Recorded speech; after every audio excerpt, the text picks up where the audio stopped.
Daripada mengutuk dan mencaci, kenapa kita nggak ikut di dalamnya aja? Kita sama-sama benahi.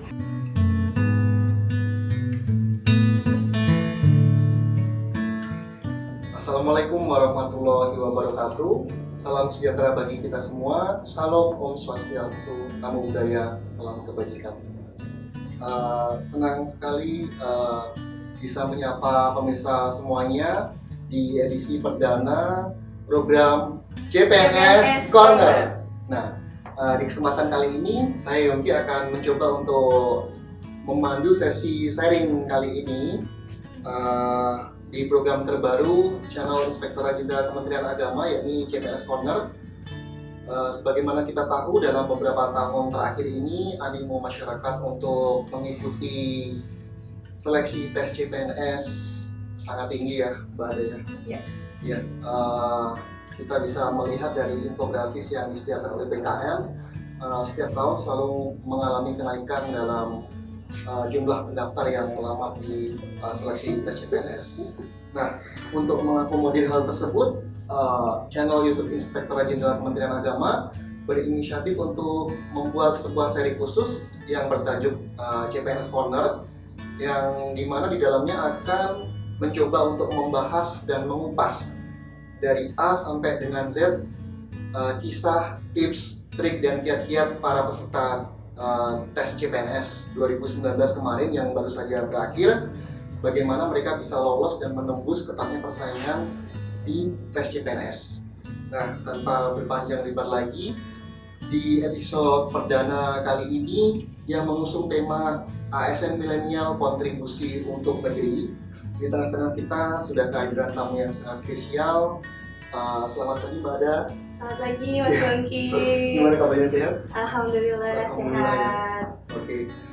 Kita perkenalkan dulu, Mbak Ada ini adalah salah satu dari 30 peserta tes CPNS di Satuan Kerja Inspektorat Jenderal Kementerian Agama yang telah lulus di tes 2019 kemarin. Oke, alangkah baiknya sebelum kita mulai, untuk mengenal lebih dekat narasumber kita yang super spesial ini, mungkin bisa diperkenalkan dulu kepada pemirsa di rumah untuk nama lengkap, tanggal lahir, kemudian kira-kira dari mana asalnya Mbak Ada ini. Termasuk nomor sepatu boleh ya Mas? Assalamualaikum warahmatullahi wabarakatuh. Selamat pagi pemirsa semuanya. Perkenalkan, saya Adha Anggreni, biasa dipanggil Adha.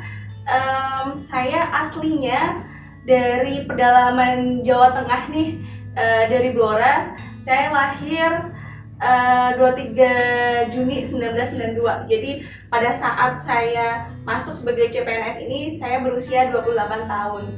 Begitu. Masih usia milenial. Masih usia milenial, Jadi saya alhamdulillah. panggilnya Mbak aja ya. Mbak aja. Tapi kalau ibu itu agak terlalu. Betul, jadi masih Mbak. Jadi semangatnya insya Allah masih semangat muda. Masih Mbak ya. Iya, Oke, masih siap. Nah, kalau untuk Mbak Ada ini aslinya berarti dari Jawa Tengah ya, dari Cepu ya? Saya asli dari Cepu, Blora.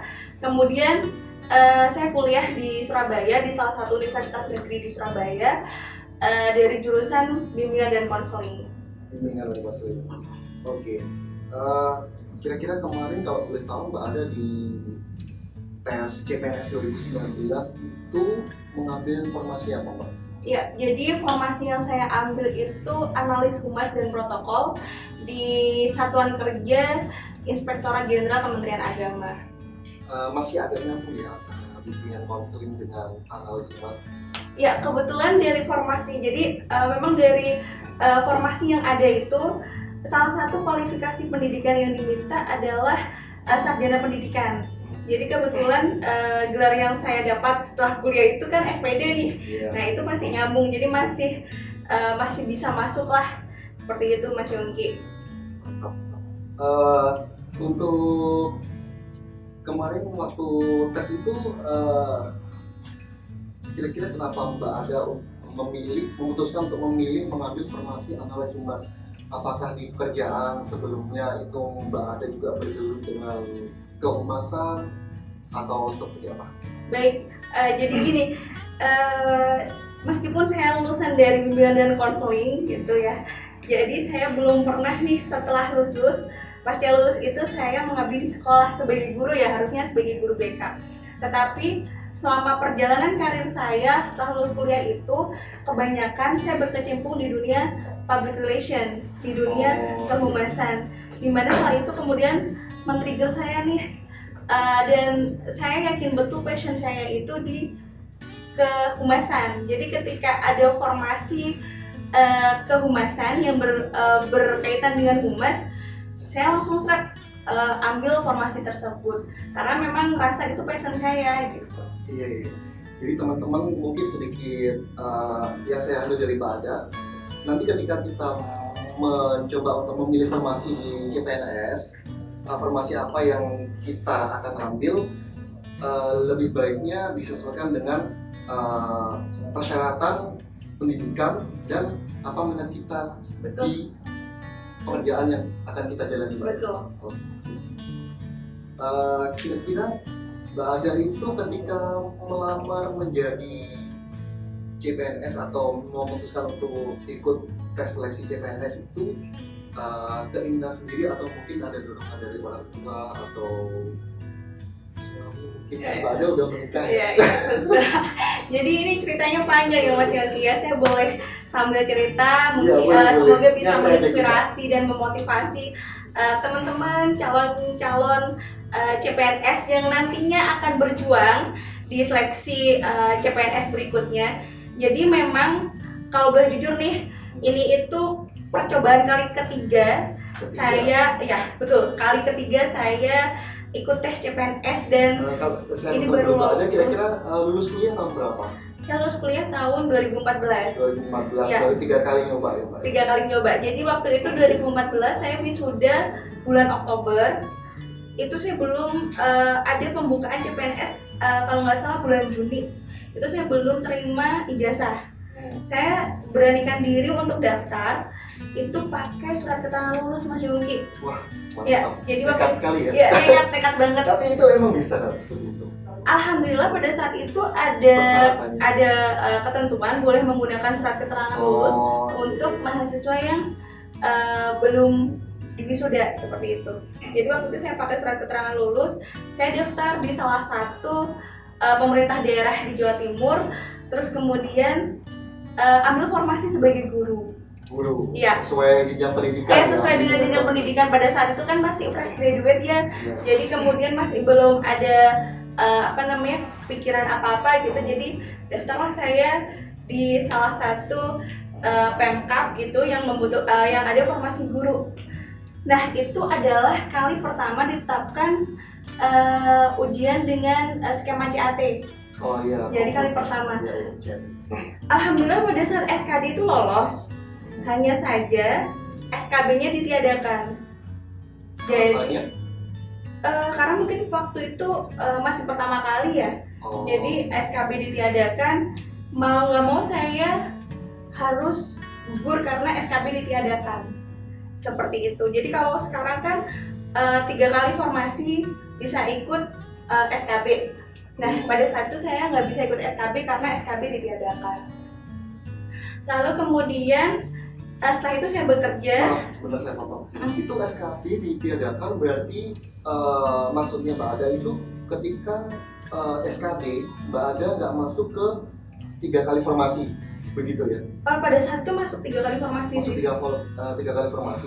Masuk 3 kali formasi dari SKD, tapi karena SKB ditiadakan, jadi gugur dengan sendirinya tanpa ada seleksi SKB seperti itu. Terus yang kedua gimana? Yang kedua itu di tahun 2018 kemarin sempat ikut daftar sebagai guru. Saya coba lagi sebagai guru. Nah, ternyata dari 3 formasi yang ada, saya peringkat 4 nih. Jadi kayak selalu nyaris seperti itu Mas Yonggi. Jadi pada hari itu saya sudah ikut bimbingan intensif persiapan CPNS di salah satu lembaga bimbingan belajar seperti itu. Tapi memang mungkin belum takdirnya seperti itu, mungkin belum rezekinya, jadi pada saat itu belum diterima. Itu yang kali kedua. Yang ketiga yang kemarin ini lolos ini. Yang kali ketiga ini motivasinya pada saat itu memang karena keluarga besar kebetulan banyak sekali yang dari Kementerian Agama, kemudian ini mengirimkan informasi CPNS di grup keluarga pada saat itu. Biasalah ya. Ya, Kan kalau orang-orang istilahnya zaman dulu atau keluarga kita, ayah ibu itu posisi CPNS itu benar-benar ini ya, Iya. anaknya di encourage untuk daftar ya ya. kebetulan Eyang itu pensiunan dari dulu kepala madrasah ya. Jadi beliau sangat ingin sekali nih ada penerusnya seperti itu kan. Dikirimkanlah di grup formasi CPNS. Padahal tuh udah rame banget di beberapa sosial media, tapi saya masih belum tergerak nih untuk daftar. Nah, tapi karena ada yang ngirimkan formasi itu di grup dan kebetulan yang dikirim itu adalah formasi Kementerian Agama, mau nggak mau saya scrolling. Lah, ada formasi humas nih gitu. Saya diskusi sama suami karena pada saat itu saya baru menikah sekitar 6-7 bulanan lah ya. Pada saat itu saya diskusi sama suami, gimana kalau kita daftar PNS gitu kan. Oke, setelah itu suami memutuskan untuk daftar di di Itjen juga. Saya juga mendaftar, kita sama-sama mendaftar. Bismillah, kita sama-sama berjuang. Jadi sama-sama mencoba untuk mendaftar di satuan kerja yang sama ya? Iya. Iya, di Mendaftar di- Inspektorat Jenderal Kementerian Betul. Agama. Mencoba untuk mendaftar di satuan kerja yang sama karena kita orientasinya supaya nggak terpisah sih. Nanti kalau misalnya suami harus hijrah, karena saya dari Surabaya ya. Iya, iya. Suami Domisilinya Surabaya. domisili dari Surabaya, suami harus hijrah. Kemudian kalau misalnya saya harus stay di Surabaya sendirian kan nggak mungkin. Jadi bismillah ikut. Mungkin salah satunya juga karena ridho suami juga sih. Benar banget. Dan alhamdulillah info yang saya dapat, suaminya juga tembus CPNS juga ya. Alhamdulillah. Alhamdulillah. Oke.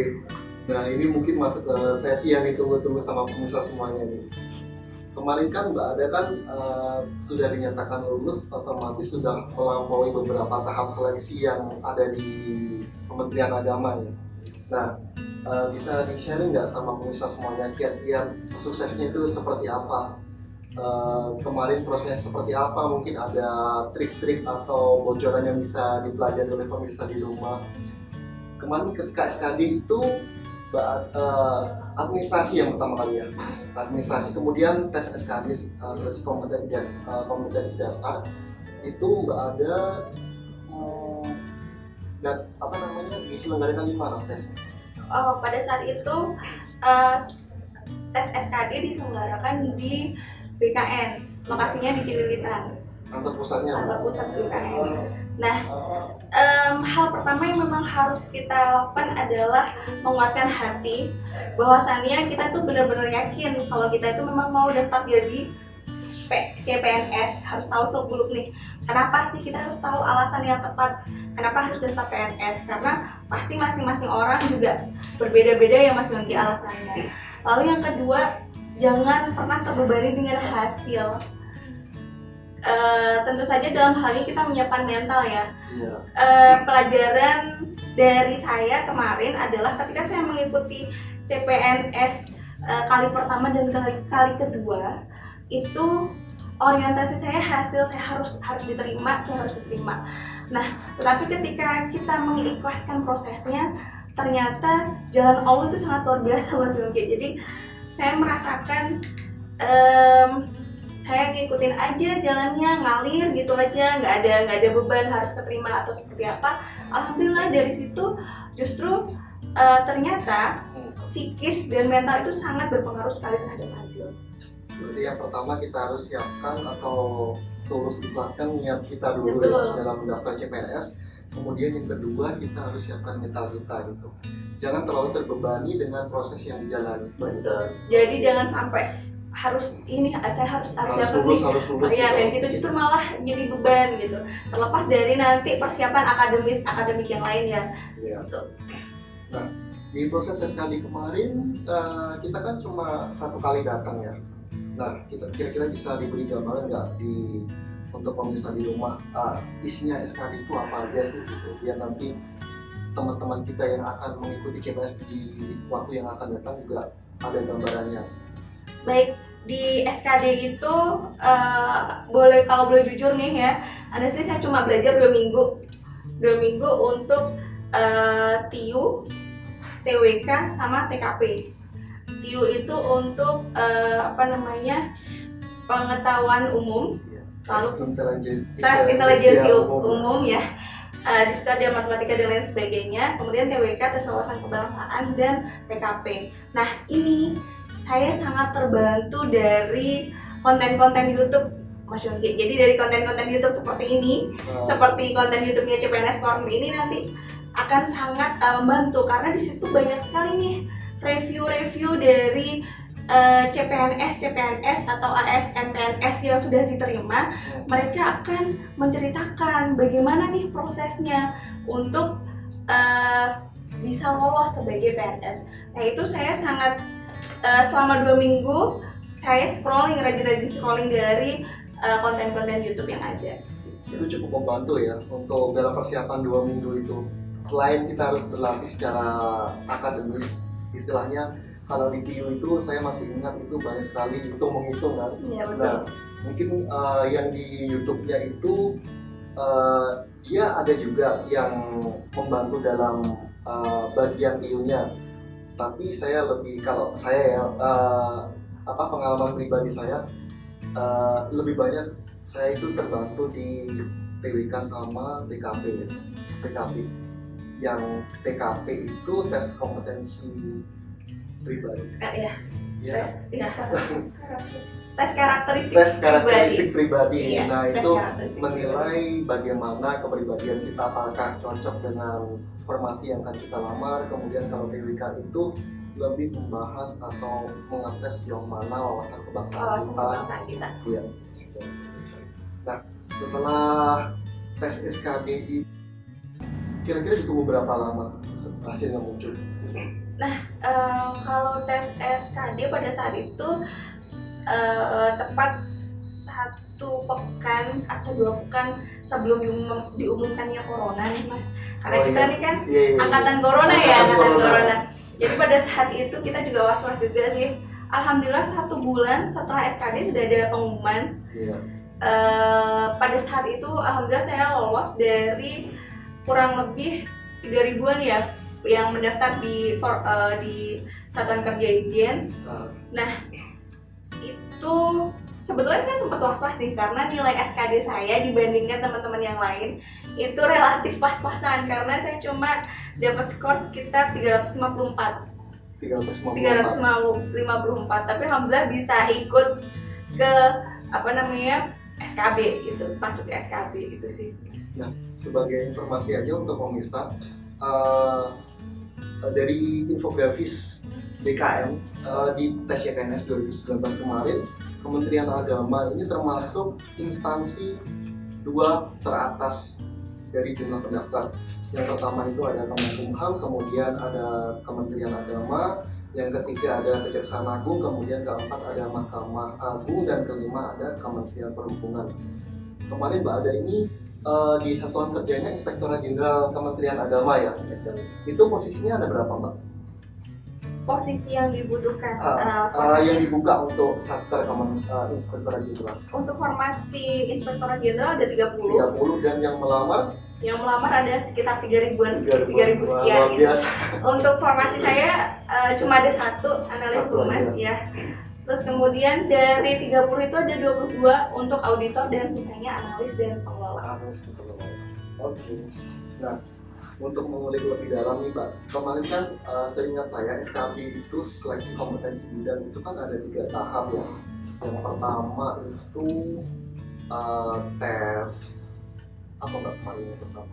Ada tes praktik kerja ya benar. Praktik kerja, kemudian wawancara, lalu kemudian psikotes. Nah ini pasti beda-beda ya, karena ini kebijakan dari Kementerian Agama. Iya, Kementerian terkait atau instansi terkait. Cuma Kementerian Agama kayaknya ada praktik kerja sama wawancara. Iya. Ya. Sepertinya seperti itu. Kayaknya kayak gitu ya Mas. Dari 3 tahap tes SKP ini mungkin bisa diceritakan, kita bahas dulu yang pertama aja lah. praktik kerja. Nah, di praktik kerja ini lebih menekankan ke mana, atau pengujinya itu menanyakan mengenai apa sih gitu? Baik, di praktik kerja itu penguji banyak menanyakan tentang undang-undangan tentang ASN, lalu kemudian sejauh mana sih kita tahu tentang tugas dan fungsi kita di formasi yang kita daftar. Lalu kemudian saya sangat terbantu di praktik kerja itu karena ada pengalaman kerja sebagai di kehumasan, yaitu sangat membantu sekali, dan itu sangat support sih Mas ketika menghadapi wawancara praktik kerja. Jadi yang pertama itu tentang undang UAS. Nih teman-teman semuanya harus hafal, harus ngotak. Wajib ya? Wajib. Kalau di Undang-undang nomor praktik berapa kerja. Mbak sampai? Aduh, saya lupa. Ya pokoknya nanti teman-teman kalau kuncinya kalau mau lulus tes praktik kerja, yang pertama seperti Mbak Ada bilang tadi, pelajari undang-undang mengenai atau yang berkaitan dengan formasi yang dilamar oleh teman-teman, gitu ya Mbak ya? Iya. Kemudian juga pengalaman di bidang yang sama dengan formasi yang dilamar itu juga cukup membantu. Tapi juga tidak menutup kemungkinan untuk teman-teman fresh graduate yang masih belum punya pengalaman kerja untuk bisa juga lolos Mbak ya. Soalnya teman-teman seangkatan kita banyak yang fresh graduate ya. Iya. Baru lulus, baru wisuda gitu. Mantap. Nah, ada lagi yang mau ditambahkan untuk praktek kerja? Untuk praktik kerja cukup. Yang wawancara nih Mas. Iya, yang wawancara gimana? Yang wawancara ini paling menarik dan paling excited buat saya ya. Karena kita kayak diskusi sih sama penguji, jadi ditanya tentang. Ada berapa penguji waktu itu? Ada dua penguji pada saat itu. Beliau tanya bagaimana tentang moderasi beragama, lebih ke praktik-praktik sih, praktik-praktik aplikatif, gimana sih moderasi beragama itu, seperti itu sih, lebih ke praktik aja aplikasi. Itu Mbak juga merasa terbantu nggak dari channel-channel YouTube yang telah ditonton? Tentu saja sangat terbantu. Jadi teman-teman jangan bosan, jangan lelah untuk mencari sumber belajar kekinian yang ada di YouTube seperti konten CPNS Corner ini nanti. Jadi itu sangat membantu karena review-review sama dari para ASN, dari PNS yang berhasil lolos itu sangat benar-benar based on true story gitu loh Mas Yongki. Jadi di tes wawancara ini penguji lebih menekankan titik beratnya kepada pengetahuan kita tentang moderasi beragama ya. Salah satunya moderasi beragama tentang aplikasi beragama. Kalau tentang moderasi beragama ini, kira-kira teman-teman di luar sana ada ya nggak sih panduan saya harus baca apaan, buku apaan, atau apa gitu yang bisa? Oke.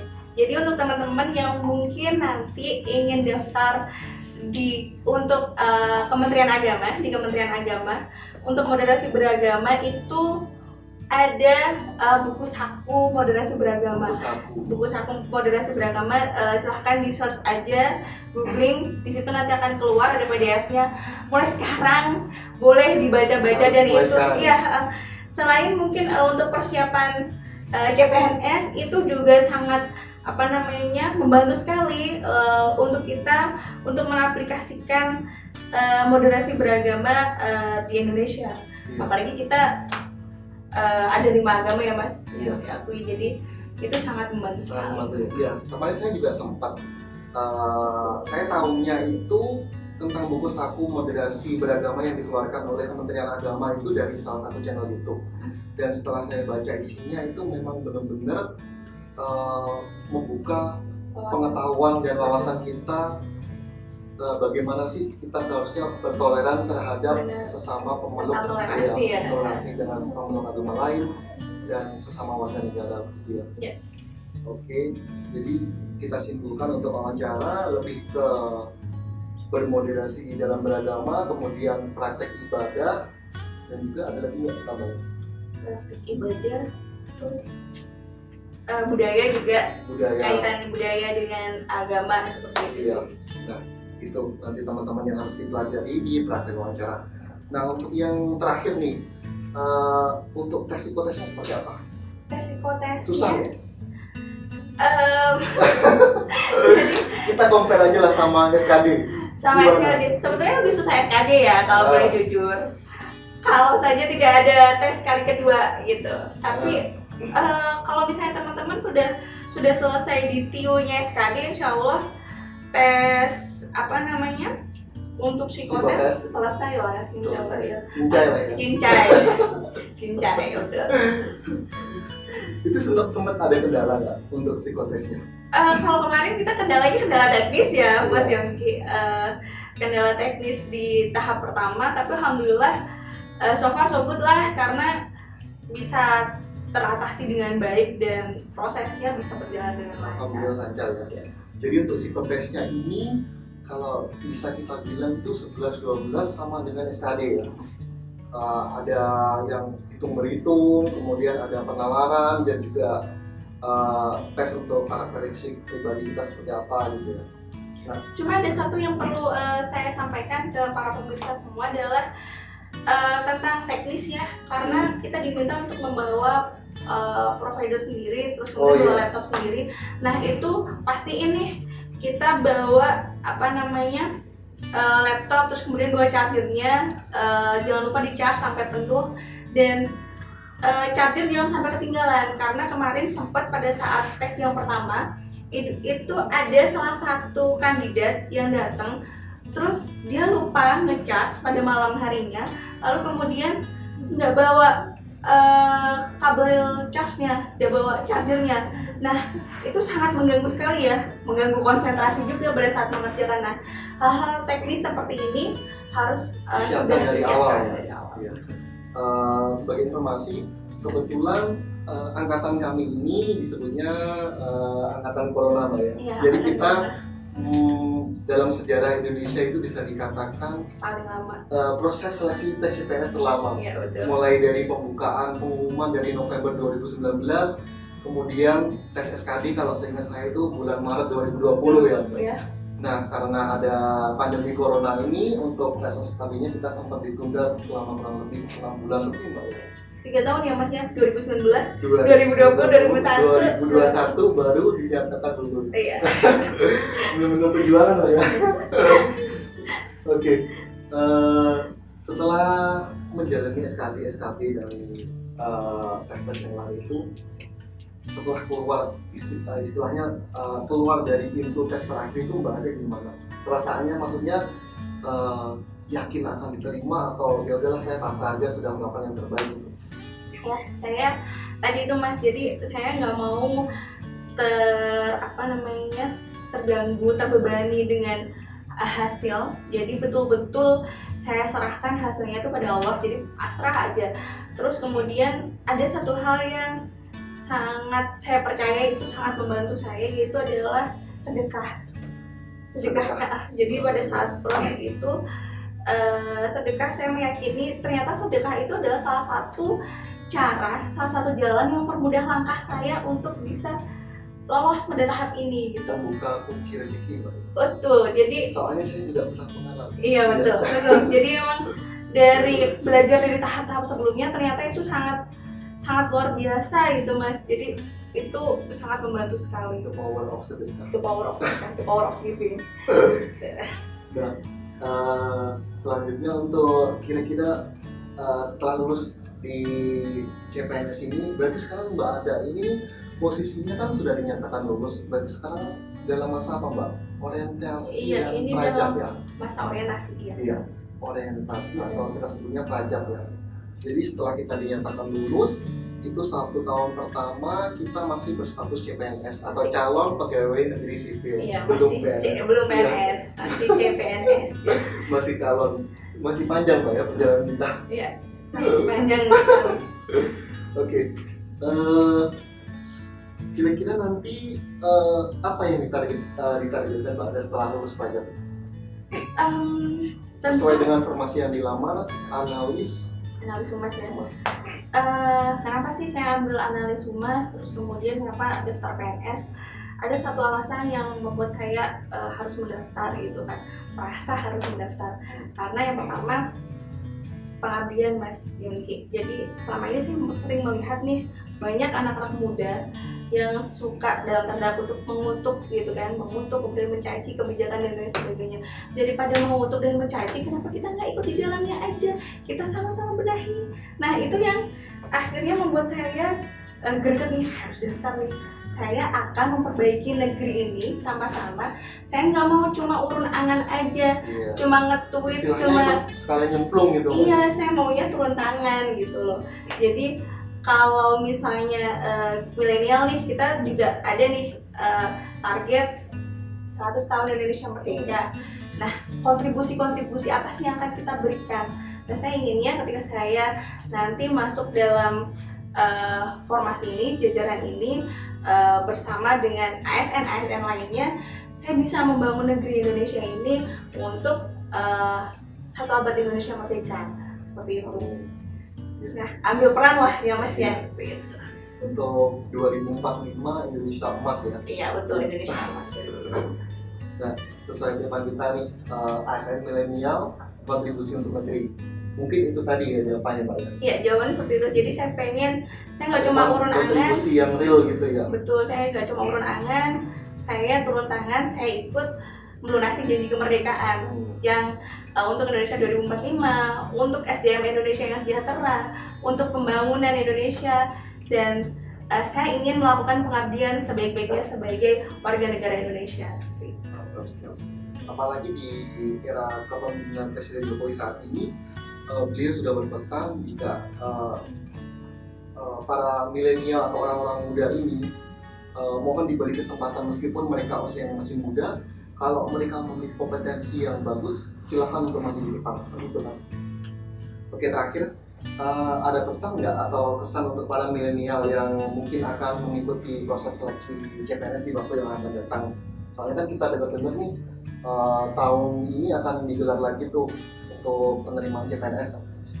Baik, untuk teman-teman semua yang ingin berjuang untuk persiapan CPNS tahun ini, selamat berjuang, berikan persiapan yang terbaik, kuatkan niat bahwasannya kita akan memberikan yang terbaik untuk negara kita Indonesia. Dan tentu saja kalian sebagai anak muda, orang tua itu punya pengalaman, tapi anak muda nggak punya masa lalu. Jadi kalian masih fresh, bisa memberikan yang terbaik untuk Indonesia. Berikanlah yang terbaik untuk negerimu ya. Oke, mantap sekali. Oke, mungkin itu tadi ya teman-teman bincang-bincang kita, sharing-sharing kita dengan Mbak Ada, Ibu Analis Humas kita satu lagi yang super spesial. Ya? Bukan Ibu ya Mas ya? Mbak Ada. Dari yang di-sharingkan Mbak Ada tadi, mungkin teman-teman bisa mengambil ilmu dan juga manfaat. Pasti kita dapatlah yang manfaat dan ilmu. Semoga nanti bisa membantu teman-teman jika ada keinginan untuk mendaftar di CPNS di waktu yang akan datang. Nah, terakhir kali jangan lupa untuk pemirsa semuanya tetap menyaksikan CPNS Corner yang akan tayang setiap hari Kamis jam 10 pagi di sosial media Inspektorat Jenderal Kementerian Agama Republik Indonesia. Oke, itu aja. Akhirul kalam, wassalamualaikum warahmatullahi wabarakatuh. Waalaikumsalam warahmatullahi wabarakatuh. Terima kasih.